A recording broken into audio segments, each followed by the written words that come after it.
सुंदरवन नाम का एक जंगल था। उस जंगल में सभी पक्षी मिलजुल कर रहा करते थे। जब भी कोई मुसीबत आती तो सब पक्षी मिलजुल कर उसका सामना करते थे। उसी जंगल में 3 दोस्त भी रहा करते थे, जिसमें से एक का नाम टूनी, दूसरी का नाम रानू और तीसरी का नाम मीनू था। एक दिन सभी पक्षियों की सभा हो रही थी। सभा में मीनू चिड़िया दूसरे जंगल में अपनी सहेली से मिलकर आ रही थी। अरे अरे, अब सभी लोग ध्यान से सुनो। दूसरे जंगल में सभी पक्षी बहुत ही परेशान हैं। क्यों? सभी क्यों परेशान हैं? अब भला ऐसा क्या हो गया वहाँ पर? अरे, थोड़े दिनों में तेज बारिश के साथ बहुत बड़ा तूफान भी आने वाला है। हमें अपना घोंसला जल्दी से बना लेना चाहिए ताकि हम तेज बारिश से बच सकें। अरे ए मीनू चिड़िया, सबको बेवकूफ बनाना बंद कर। अरे ऐसे थोड़ी ही तेज बारिश आ जाती है। कुछ भी बकवास कर रही है। अरे मैं झूठ थोड़ी ही बोल रही हूँ। सच में तेज बारिश के साथ तूफान भी आने वाला है। अरे तुम सभी लोग इसकी बातों में बिल्कुल भी मत आना। ये तो है ही डरपोक, और इसकी बातों में आकर तुम सभी लोग भी डरपोक बन रहे हो। कोई तूफान वूफान नहीं आने वाला है, समझे तुम लोग? ऐसा बोलकर कालू कौवा वहाँ से चला जाता है। दरअसल कालू कौवा बहुत ही आलसी और कपटी था।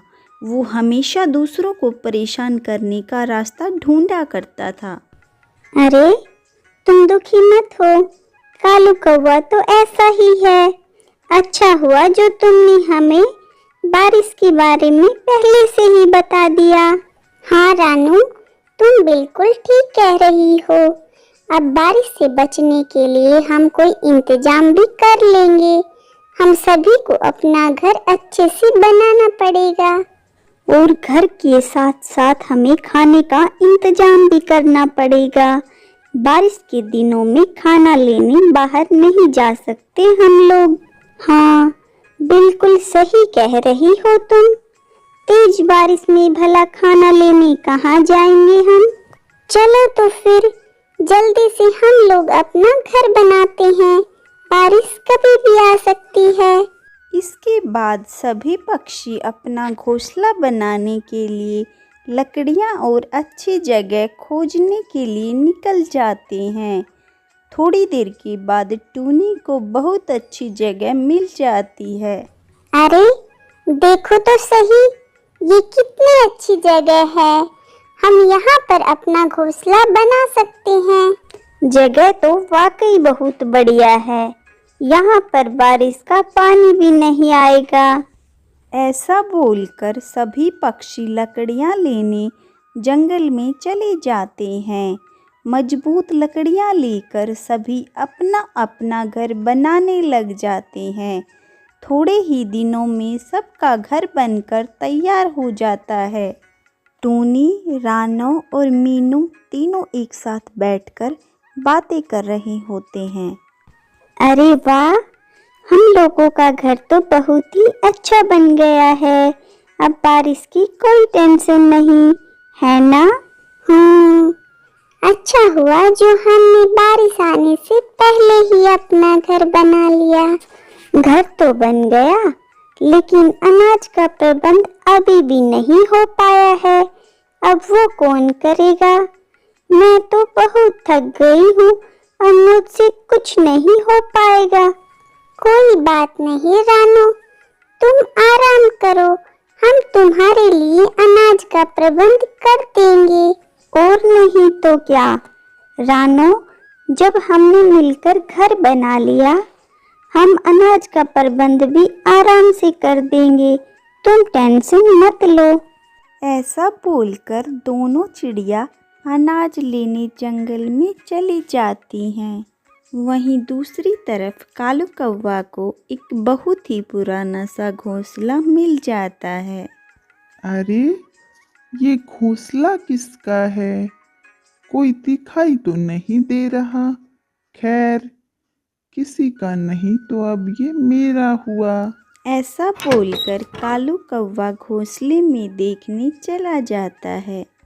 अरे, यहाँ पर तो सच में कोई भी नहीं रहता है और घोंसला भी काफी पुराना दिख रहा है।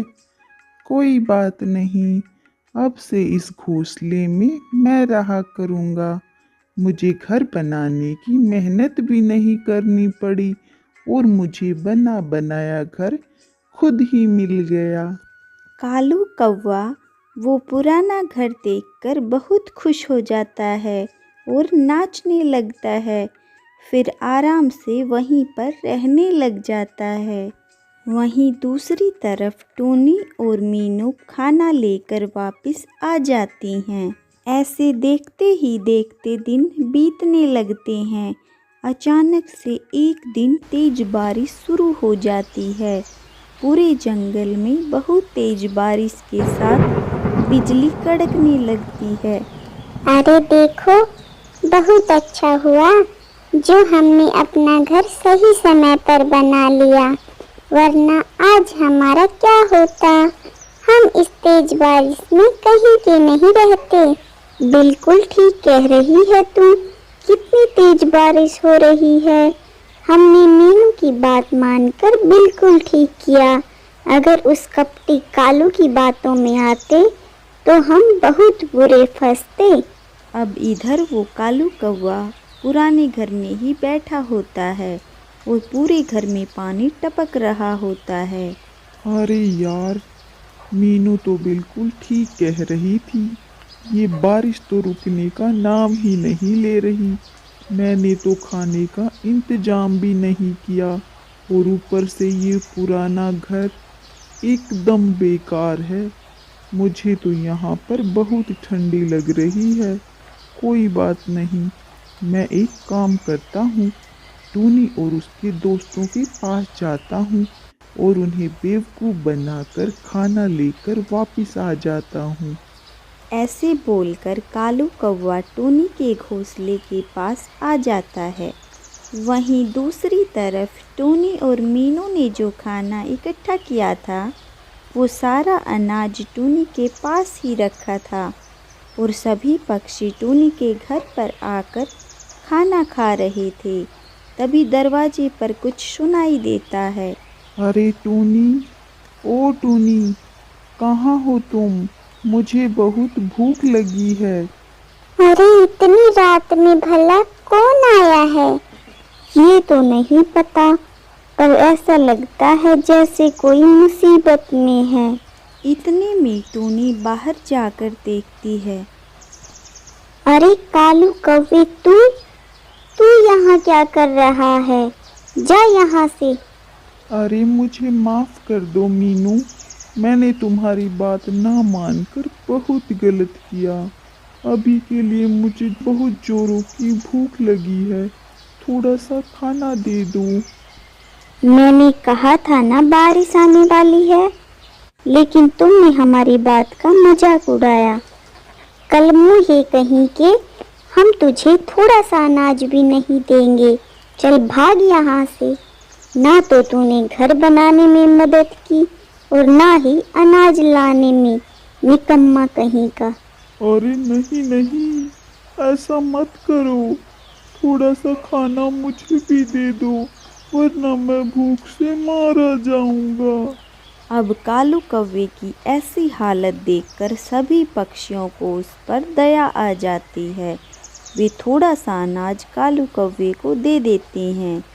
कालू कौवा अनाज लेकर अपने घर चला जाता है और अनाज खाने लगता है। अरे, इतने से अनाज से तो मेरा कुछ नहीं होने वाला। इन चिड़ियों के पास तो बहुत खाना है, लेकिन मुझे तो थोड़ा सा ही दिया और सभी चिड़िया कितनी बातें सुना रही थी। मुझे सबको सबक सिखाना पड़ेगा। क्यों ना मैं उस चिड़िया का सारा अनाज चुरा लूं, मेरे खाने का अच्छा इंतजाम भी हो जाएगा और उन सभी चिड़ियों को सबक भी मिल जाएगा कि मुझसे भिड़ने का क्या अंजाम हो सकता है। ऐसा सोचकर कालू कौवा देर रात गलत इरादों के साथ टूनी के घर पर जाता है। सभी पक्षी खाना खाकर वापस अपने अपने घर पर सोने चले गए थे। तभी कालू कौवा इधर उधर देखता है और किसी को न पाकर टूनी के घर में घुस जाता है। टूनी तो सो गई है, चलो यही मौका है, सारा खाना लेकर चंपक हो जाता हूँ, किसी को पता भी नहीं चलेगा। कालू कौवा चुपके से खाने की पोटली लेकर अपने घर की तरफ उड़ने लगता है। लेकिन इतने में एक शिकारी चील अपना खाना ढूंढते ढूंढते उसी रास्ते पर आ रहा था। तभी उसकी नज़र अचानक से कालू कौवे पर पड़ती है। कालू कौवे, तू इधर आ, मेरे खाने का इंतजाम तो हो गया। कालू कौवे को खाने में बहुत मजा आएगा।